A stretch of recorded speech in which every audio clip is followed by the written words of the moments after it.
Pues ayer tuve la oportunidad de asistir a la sesión sobre agricultura regenerativa y bioeconomía. Y allí escuché la presentación de Ana Celicero, de la empresa LEP 2050. Eso es. Y hoy también tenemos en el estudio a David García, entiendo que el fundador de la empresa. Bueno, lo primero que quiero mencionar es, bueno, bioeconomía, creo que podemos entender un poco por dónde va la cosa, pero agricultura regenerativa, ¿no? El modelo para una agricultura sostenible que considera al suelo como un ser vivo, como un sistema vivo. Eso me parece que es fundamental. Creo que la audiencia tiene que saber que el suelo es un ser vivo, un sistema vivo, y en base a este conocimiento, digamos que esto puede ser como revolucionario, pero debería ser básico y fundamental, normal, ¿no? Pero gracias a esta idea, ¿no? A este concepto, pues estamos viviendo un poco también una revolución bueno, pues la producción agraria, el tratamiento, sobre todo cómo tratamos la tierra, ¿no? Yo he visto cultivos en Almería donde básicamente esterilizan el suelo, algo que me sorprende. Entiendo que hay unas razones detrás de esto, pero aquí ahora estamos hablando de algo completamente diferente. Contanos un poco cuál es vuestra visión, el concepto de la agricultura regenerativa. ¿Puedo empezar yo un segundito? Respecto a lo que has comentado, Ricardo, mira, yo el ejemplo lo veo de la siguiente manera. Nosotros nos preocupamos mucho por nuestra salud, ¿no? Y tenemos un gran cerebro humano, pero tenemos un segundo cerebro, que es el intestino, ¿verdad? La microbiota intestinal, que es desconocida, ¿no? Y decimos, somos lo que comemos, cómo cambia la microbiota, tenemos que ser más healthy, y todo eso nos influye, ¿no? Bueno, pues el terreno hay que entenderlo como tal. Es decir, tenemos una gran microbiota propia de un terreno. ¿Y cómo se ha tratado? Porque, oye, cómo se haya tratado, querrá decir qué eres en este momento, ¿no? De todos los estudios que hemos hecho, hemos visto grandes terrenos, pero grandes terrenos microbiológicamente hablando, que le ves los ojos, es como si miraras por un no microscopio, ¿no? Sino por un visor y dices, ¡wow! ¡Qué pasada de terreno! Están las pseudomonas viviendo perfectamente, las grandes fertilizadoras, los grandes captadores de nitrógeno. Y luego ves otros terrenos que dices, Dios mío, ¿cómo han podido llegar a esto? Hasta hay patógenos, que dices, Bacillus anthracis de riesgo 3 hay en algunos terrenos que hemos analizado. Y entonces dices, ¿cómo la gente hace las cosas tan diferentes? ¿Y cómo debemos mantener un equilibrio? Mira, ahora mismo hay unos marcos 2030, reducción de fertilizantes, reducción de plaguicidas. ¿Por qué? Porque no nos podemos comer eso. Tenemos que cada vez ser más y más en equilibrio respecto a lo que es nuestra salud, porque, otra vez, influye en nuestra microbiota intestinal. Oye, de la misma manera, en estos marcos existe un marco de equilibrio, de resiliencia, que es el 2050, que dice, empecemos a trabajar sobre los suelos sanos para que se equilibren ellos mismos. De tal manera que tenemos que empezar ahora, ¿no? Esa gran revolución es que tiene que empezar ya. Esto es como los exámenes de septiembre, ¿no? Que dice, bueno, el 2030 está ahí, ¿no? Pero hay que empezar a estudiar ahora, ¿verdad? Porque cuando no estudias, te llegará el 2030, reduciremos los fertilizantes al 50% y dirán, ostras, que no cojo la misma cosecha. Nuestros suelos dice, están... oye, pero te lo advertí, con lo cual hay que empezar ahora, a empezar con tratamientos biológicos para llegar al 2030 con el examen aprobado. Y si es sobresaliente, mejor. Hemos vivido una revolución química, ¿no? en el siglo pasado, ¿no? Que ha tenido, digamos, un impacto muy alto. Hemos conseguido mayor producción y tal y cual. Pero las consecuencias, las estamos viendo, son claras, ¿no? Desertificación, suelos muy dañados, patógenos, eutrofización, eso es, esa acumulación de tóxicos y luego, pues claro, desaparición de insectos de una forma indiscriminada, pero estamos viviendo ahora la biorevolución, que me encanta, ¿no? Entonces nosotros, bio, lo que viene de ahí, ¿no? Bio, ok, ¿no? O sea, que lo bio empiece a imponerse, ¿no? Y entonces veo bueno, igual quieres mencionar el origen del nombre de la empresa, porque tengo mucha curiosidad, pero creo que 2050 va por ahí, ¿no? Lo que has comentado. Bueno, 2050 siempre es una cifra mágica, ¿no? Es un hito, ¿no? Donde tenemos que encaminarnos, ¿no? Hombre, yo esperemos que la empresa dure hasta 2050. Desde luego creo que hay mucha demanda, mucha necesidad de lo que Yo hacéis. también lo creo que vamos por buen camino haciendo a la gente feliz. O sea, lo más bonito es que a nosotros nos apasiona lo que hacemos, la microbiología. Queremos que va a ser una gran partícipe. Y lo estamos viendo, es lo que te comentaba antes del segundo cerebro, ¿no? Somos más DNA bacteriano que humano.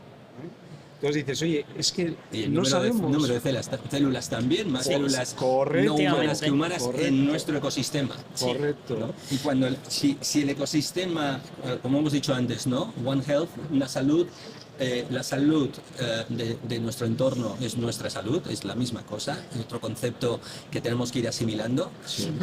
Si nuestras tierras no son saludables, lo que consumimos, el efecto que tiene en nuestra salud, etcétera, digamos que ese círculo vicioso, ¿no? Pero eso es lo que pasa, Ricardo, que todo el mundo dice lo mismo. Es que siempre se ha hecho así, ¿no? Entonces, cuando dice, oye, a la hora de tirar purines, a la hora de tirar vivas a restos de granjas, y todo vale para el suelo.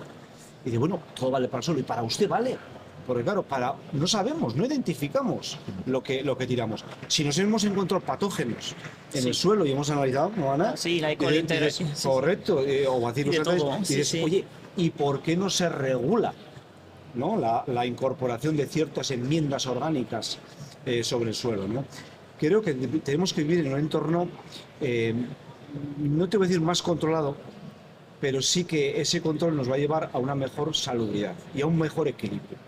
Y yo creo que eso de todo sirve porque tenemos que producir, yo entiendo que el agricultor tenga que producir porque es su vida.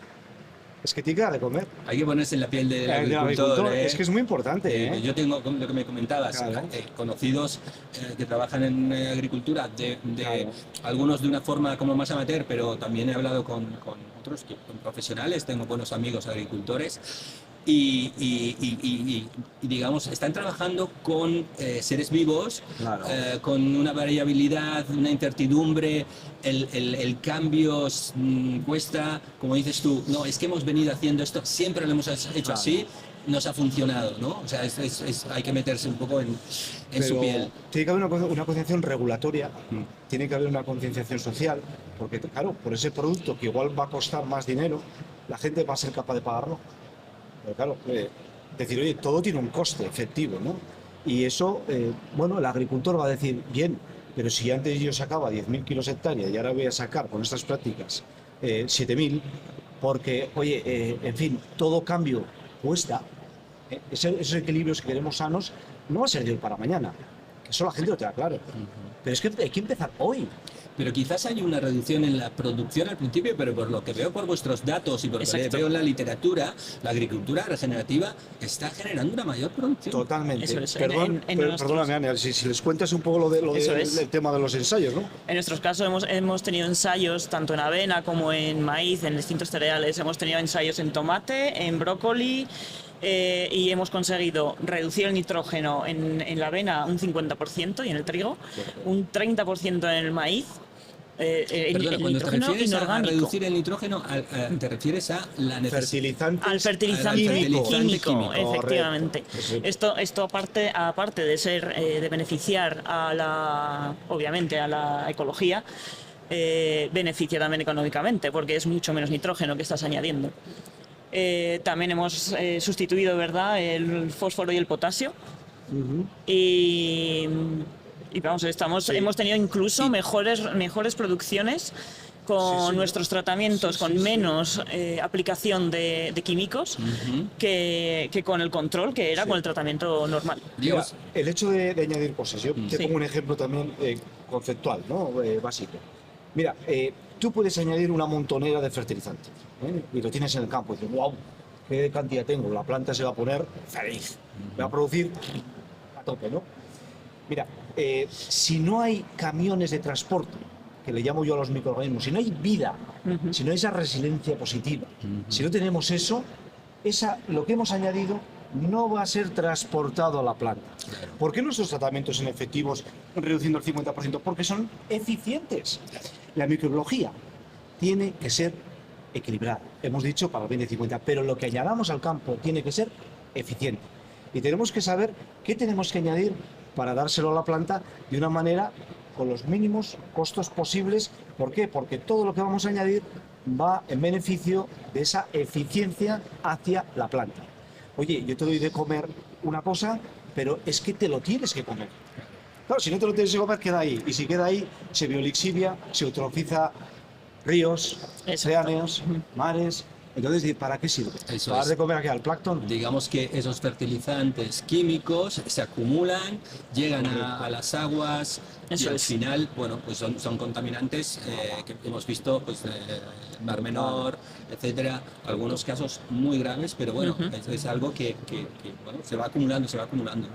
Sí, y incluso hay casos, ¿verdad?, que nos han venido algunos agricultores que tienen, su suelo tiene mucho, por ejemplo, potasio y fósforo, no hace falta añadir más, el problema es que está bloqueado.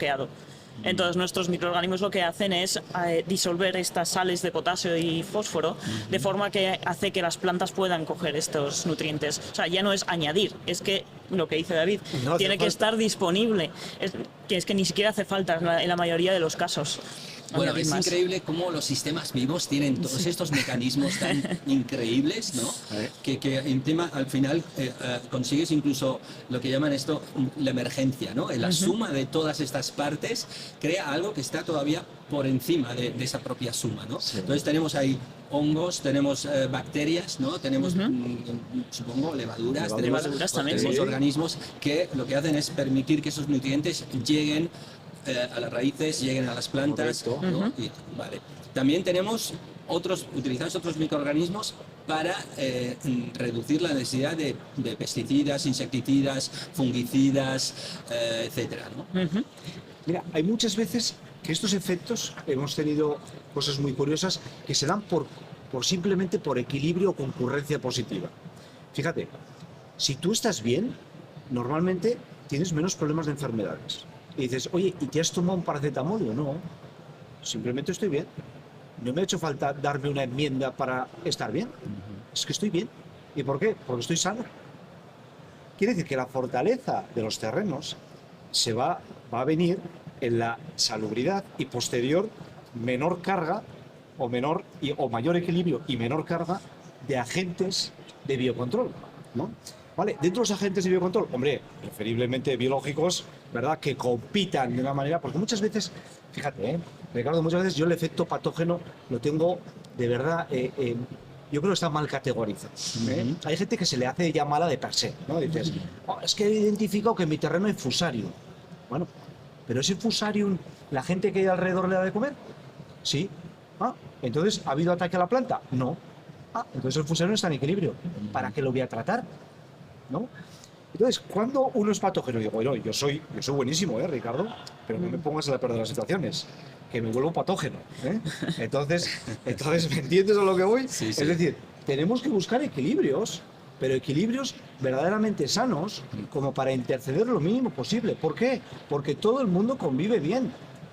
Y eso que está así tan fácil de decirlo, es una de las cosas y de las tareas que tenemos que hacer, intervenir lo menos posible, porque hemos creado una comunidad suficientemente equilibrada como para que, ¿verdad?, esté en total comunión, ¿no? Un ecosistema. Y eso, un ecosistema. Eso es. Un ecosistema que es lo que se quiere el 2050 tan idealista, donde el LEP 2050 está ahí, y donde queremos que es muy bonito todo. Sí. Todo esto, si lo hacemos bien. Sí hay, yo creo, una ayuda también por parte de las autoridades hacia los agricultores para que, oye, que digan, mira, me van a ayudar también a conseguirlo, porque lo que hemos hablado, oye, que hay que también, en nuestro caso lo tenemos claro que los rendimientos no han ido en detrimento, pero el agricultor siente miedo.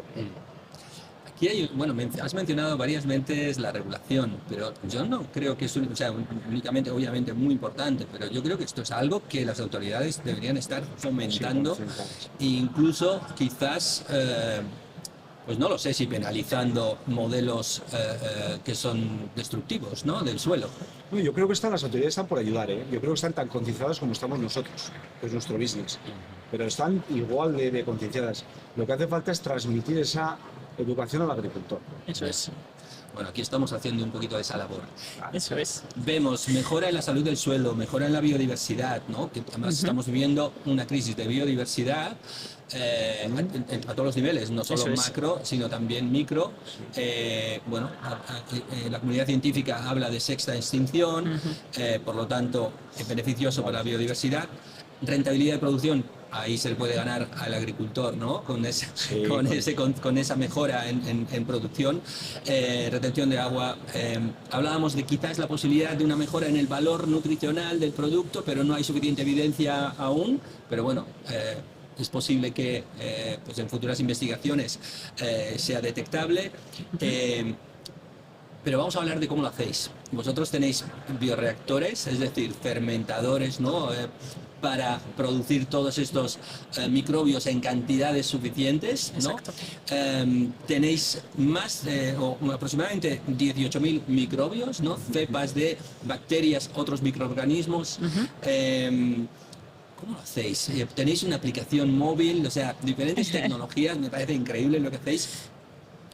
Contarme un poco cuál es el proceso, cuál sería el proceso con un cultivo concreto, con un agricultor o igual una asociación de agricultores. ¿Cómo trabajáis? ¿Cuál es el proceso? Pues nosotros normalmente hemos tenido agricultores que han venido al 2050, ¿verdad? Pues tenemos este problema o queremos disminuir estos tratamientos. O también hemos tenido proyectos, ¿verdad?, con los que hemos estado en contacto con universidades, con UAGN, que es la Unión de Agricultores Navarros, que nos han ayudado a ponernos en contacto con agricultores que están abiertos a probar nuestras soluciones. Lo que hacemos, pues, tenemos distintas formas. Tenemos dos productos, ¿verdad?, en el mercado que nos están yendo muy bien, que es lo que hablábamos, que hemos podido disminuir el nitrógeno. Y luego, aparte, tenemos estudios de aislamientos en los que aislamos microorganismos de las tierras, de las hojas, de los frutos, de lo que sea interesante en ese momento, dependiendo de qué objetivo estamos buscando, del agricultor o de la persona que quiere hacer este estudio. Tenemos estas tierras, estas muestras en las que podemos hacer aislamientos y extraer todos los microorganismos que podemos aislar de allí. Y además tenemos análisis metagenómicos. Con esos lo que vemos son no solamente los microorganismos que se pueden aislar, sino todos los que no se pueden aislar, que realmente son la mayoría. Expliquemos estos análisis que hacéis metagenómicos. Básicamente es coger un pedazo de tierra. Eso es. Y a través de quizás, no sé si es la técnica de código de barras genético, metabarcoding. Sí, se extrae todo el ADN que hay allí. Todo el ADN que hay en esa muestra de tierra y se amplifica. Eso es. La PCR famosa que conocemos por el COVID, una fotocopiadora de fragmentos de ADN, ¿no? Eso es. Se amplifica y ahí dices, bueno, este fragmento pertenece a esta especie de bacteria, este pertenece a esta especie de hongo, y tienes todo un listado de, digamos, la biodiversidad microbiana de ese suelo, ¿no? Eso es. Eso es. Y ahí tenemos todo, tanto lo que podemos aislar como lo que no. Y podemos ver un poco y pensar, además, porque también vemos cuáles son los predominantes, si aparecen patógenos, si no, y con esto podemos ver un poco qué equilibrio hay ahí. Vale, y qué necesitamos, cuál de esos microorganismos debería estar en mayor proporción comparado con... Siempre comparamos dos terrenos, uno que produce mucho y otro que no produce tanto. ¿Cuál es la diferencia? Así es como lo miramos. O sea, ¿qué déficit hay en cuanto a especies? ¿Qué déficit puede haber en cuanto a proporción? ¿No? Importante, ¿no? La proporción de la especie para que se autorregulen, y qué patógenos puede haber que puedan ejercer una labor patógena. Quizás, ¿no? Dependiendo del ecosistema. Y controladores, porque hay veces que detectamos en un terreno que está muy bien, detectamos también a los patógenos, y es lo que decía David. Patógenos los llamamos porque los describimos como que producen enfermedad. Pero claro, potencial. Correcto. Pero si el terreno está en equilibrio, no tiene por qué. No tiene por qué. Mira, como dice, la droga está en la dosis, ¿no? Eso es. Veneno no es eso veneno, es. sino su dosis. Entonces, eso ya lo decía, ¿no? En la carrera. Pero fíjate, Ricardo, o sea, la inquietud nuestra nos ha llevado a tener tantas cepas, porque ha habido una inquietud muy grande. El tema de los agricultores y el tema de por qué tantos estudios que hemos tenido es porque la gente cree en lo suyo. Y lo suyo no quiere decir que sea lo mejor. Cree en la cohabitación. Cree en que los equilibrios que se han fundamentado anteriormente, pues el terreno bueno respecto al terreno malo, nos da una foto, una visión de qué especies están interactuando. Y entonces eso nos permite tomar decisiones. Tomar decisiones tanto en el aspecto de biofertilización como en el aspecto de biocontrol. Pero lo bonito de todo esto es que cuando alguien aplica algo a su terreno, aquello que aplica, y ese es su sentimiento, porque muchas veces no quiere decir que sea una efectividad, porque muchas veces igual hay microorganismos que venden en el mercado que funcionan perfectamente en otro terreno, y el origen es totalmente diferente, igual están aislados las Islas Canarias y funciona perfectamente en Bilbao. Pero quiero decir con esto que la gente, cuando intercedes, o el sentimiento de interceder menos o de cohabitar o de que ese microorganismo ya estaba ahí y está concurriendo muy bien con todos los demás, porque se ve que siempre está en las casuísticas positivas y no en las negativas. Entonces dices, bueno, lo que me está dando es una foto de decir, oye, ¿cómo te puedo recuperar? ¿No? Y es ahí donde vienen los aislamientos. Es un diagnóstico como si fuera un paciente. Eso es, ¿no? Entonces te quiero para mí, ¿no? Entonces intentas confeccionar medios de cultivo que sean capaces de recuperar aquello que has visto en la foto, ¿no? Es decir, primero lo ves y dices, hombre, si estás ahí, digo, ahora te quiero. Entonces ahora intentas cómo hacerte amigo, para llevártelo, aislarlo, porque la microbiología piensa que más del 90% de la microbiología que conocemos no es recuperable. O sea, trabajamos sobre sistemas, no sobre aislamientos. Claro, nosotros, ¿cómo luego hacemos para llevar al campo? Pues de aquello que es recuperable, que lo podemos aislar y lo podemos multiplicar, lo podemos dar a medida al agricultor o tener productos comerciales propios, sabiendo que, como dice Ana, que la eficacia es positiva, ha sido verdaderamente extraordinaria, ¿no? Que esa reducción del 50%, pero la gente todavía sigue creyendo lo suyo, y me parece bien. Bueno, me parece bien. De alguna forma los humanos, digamos, somos... nos pueden convencer de ciertas cosas y tal y cual con facilidad, pero cuando digamos, tu estilo de vida, ¿no? Tus hábitos de generaciones y tus ingresos dependen de algo, eso ya es otra cosa. Sí. Pero bueno, veo que lo estáis haciendo y que lo estáis haciendo muy bien. ¿Cómo reintroducís esos microorganismos de nuevo en el campo a través de regadío? ¿Qué sistemas tenéis para reintroducirlos? Normalmente por fertirrigación, efectivamente. Lo que nosotros tenemos una planta de producción y podríamos producir microorganismos para un agricultor, pero además tenemos, en caso de que sea muchísimo terreno, tenemos, como has dicho antes, tenemos bioreactores. De hecho tenemos un modelo que está diseñado para campo, de forma que el agricultor pueda multiplicar su propio microorganismo y activarlo, que de eso no hemos hablado, pero es muy importante que los microorganismos, por ejemplo, tal como lo compras seco, no está activo, porque como siempre dice David, a nadie le gustaría que le sequen. Hombre, si te preguntas al microorganismo le dices, ¿te gusta que te sequen? Que ya no. Claro. A usted tampoco, ¿no? Pues es lo mismo, ¿no? Sí, ahí lo que has hecho es pararle el metabolismo, y precisamente lo que tú estás buscando son metabolitos que producen estos microorganismos, entonces no están activos. Lo que nosotros proponemos es un bioreactor en el que puedes añadir nuestros medios de activación con los microorganismos, de tal forma los microorganismos ya empiezan a estar en un medio que les gusta, tienen su comidita y su temperatura, están a gustito, eso es, y en cuanto ya están a gusto y bien, se añade al agua de riego, no clorada, importante. Y no les gusta el cloro. No. Y ya con eso se añade al campo. Mira, un ejemplo muy sencillo, que es muy fácil de visualizar, porque la eficacia se puede ver de muchas maneras. Una, la secreción de metabolitos, como dice Ana, que es súper importante también para el estrés abiótico, para el tema de todo lo que nos viene, ¿no? Esas sequías y todo esto. Pero fíjate, un ejemplo muy sencillo. Estrés abiótico, para explicar, es el estrés ambiental, ¿no? Eso el es, clima, claro. etcétera, ¿no? Eso es. Pero, por ejemplo, en un microorganismo muy tipo, que se llama tricoderma, sus diferentes variedades, Atropidae, Asperellum, Arzarium, Nosotros tenemos un medio que le hacemos feliz. Y tal es así que le hacemos feliz que empieza a generar micelio. Y fíjate qué a gusto estoy, que es como ponerte en una cama y extender los brazos. Y dices, joder, qué a gusto estoy, ¿no? Entonces se genera ese micelio, que es la forma metabólicamente activa. De la otra manera, ¿qué harías? Añadirle un seco al campo. ¿Y qué tiene que hacer? Adaptárselo primero. Y luego, si estoy a gusto, empezar a generar micelio. ¿Para qué? Pues para adherirme a las raíces, para protegerla, porque lo que se necesita el microorganismo siempre es expandir. Es decir, mayor superficie posible, ¿no? Exacto. Pues entonces, claro, es que la hemos visto crecer en el relato. Y digo, ¡ay, ma! Pero si ya estás en forma micelar, ¡oh, qué a gusto estás! Es hora de que empieces a trabajar, ¿no? Pero bajo una norma de eficacia, no ir a ciegas. ¿No? Entonces, ¿por qué los microorganismos no funcionan muchas veces? Porque no los hemos activado, porque no los hemos visto, no sabemos ni cómo están, ¿no? Entonces, yo creo que es muy importante eso. Sí. Una pregunta. Veo que no entráis en tema de modificación genética, porque recuerdo una conversación que tuve con una empresa estadounidense que hacían concretamente eso.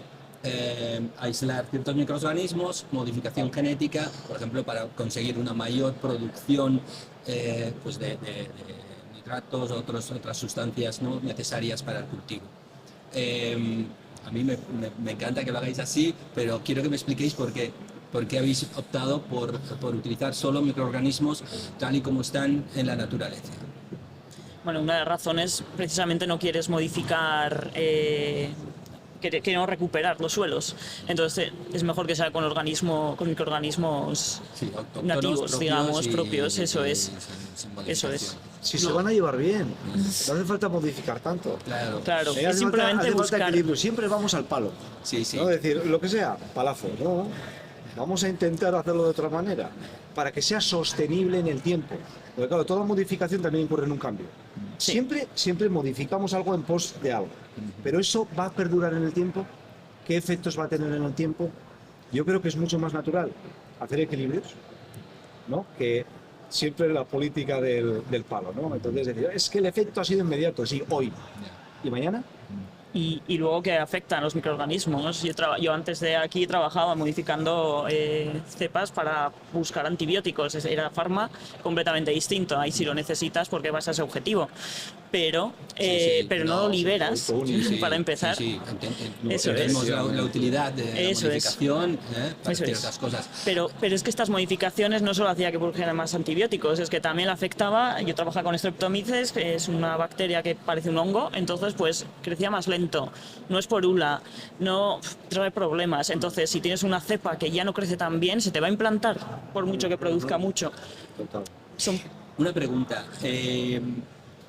No sé si lo he entendido bien o no, pero sé que disponéis de una app, pero digamos, llegará el momento o ha llegado el momento en el cual el agricultor o la cooperativa tiene su bioreactor.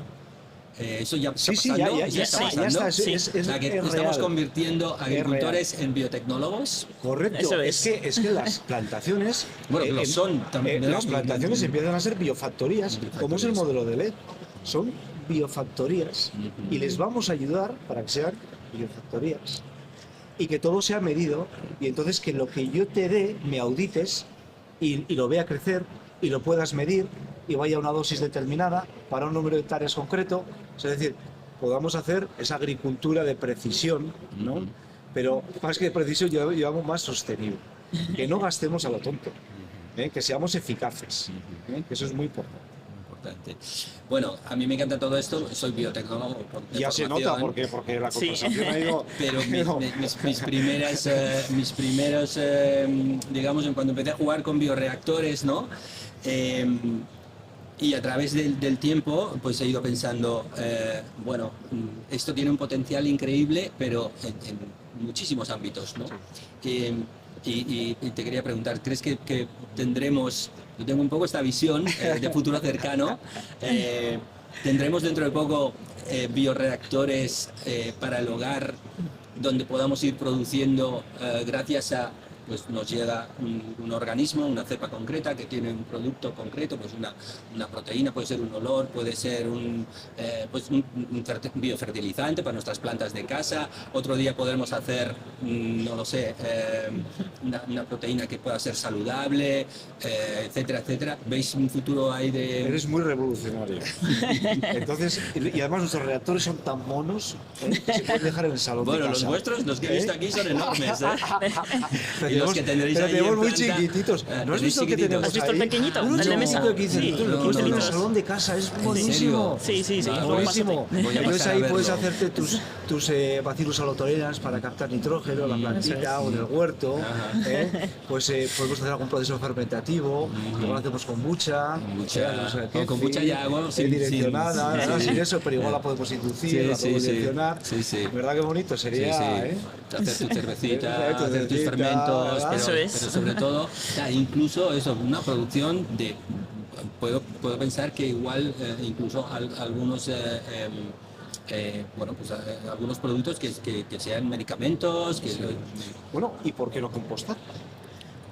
Compostar. Importante. ¿Verdad? Es decir, esos residuos que quedan orgánicos, ¿por qué no utilizarlos? Tienes tu huertito de una manera también direccionada. ¿No? Tengo mi vermicompostera también en casa, que me costó convencer a mi mujer, pero porque decía, no, esto va a oler mal. No huele. ¿Cómo le voy a decir al biotecnólogo que no? Lo tengo complicado. Sí, bueno, tenemos ahí un compromiso.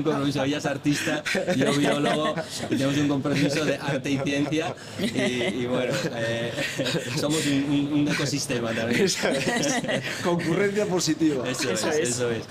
Bueno, pues no sé si queréis mencionar alguna cosa más, algo de que veáis que quizás hayáis visto aquí, del futuro, de la tecnología, de la comida, alguna cosa para cerrar esta conversación tan interesante. No, la verdad que interesante ha estado mucho. Sí. Se agradece ese aspecto biológico tuyo que ayuda mucho a la conversación. No, yo simplemente creo que hacemos cosas muy bonitas, todos, y que tenemos que pensar también muchas veces en la unión. La unión hace la fuerza. Creo que solos podemos ser buenos, pero en ese ecosistema que hay bacteriano también tiene que haber un ecosistema de empresas. Sí. Y creo que también tenemos que pensar bien en que somos siempre muy reacios a las colaboraciones. Y yo lo dejo ahí también, en el que creo que juntos somos más fuertes. Bueno, cerremos entonces esta conversación con esta idea. Creo que nos equivocamos cuando consideramos que la naturaleza es competitiva. La naturaleza, desde mi punto de vista, desde mi conocimiento, es principalmente colaborativa. Es principalmente trabaja en simbiosis. Nuestro cuerpo es un ejemplo. A mí cuando dicen, no, pero es que, claro, tú ves el documental, el león se come la cebra, eso es competición. No, pero es que el león está hecho de millones y millones de células de león y de no león, colaborando todas para hacer un león. Y además, la competición en la naturaleza lo que consigue es que el ecosistema esté en equilibrio. Por lo tanto, competición positiva, colaboración, ¿no? Mutualismo, ayudarnos unos a otros, tanto en los sistemas humanos como en los sistemas biológicos. Correcto. Porque al final también... Bueno, me parece una conclusión muy buena. Sí. Bueno, perfecto, pues cerramos con eso. Muchísimas gracias por haber estado aquí. Ha sido un placer. Y bueno, os deseo lo mejor. Creo que lo que hacéis es súper importante. Y bueno, pues daros las gracias por estar aquí y por lo que hacéis. Pues gracias a vosotros y seguiremos luchando por los equilibrios. Eso es. Totalmente. Muchas gracias. Gracias.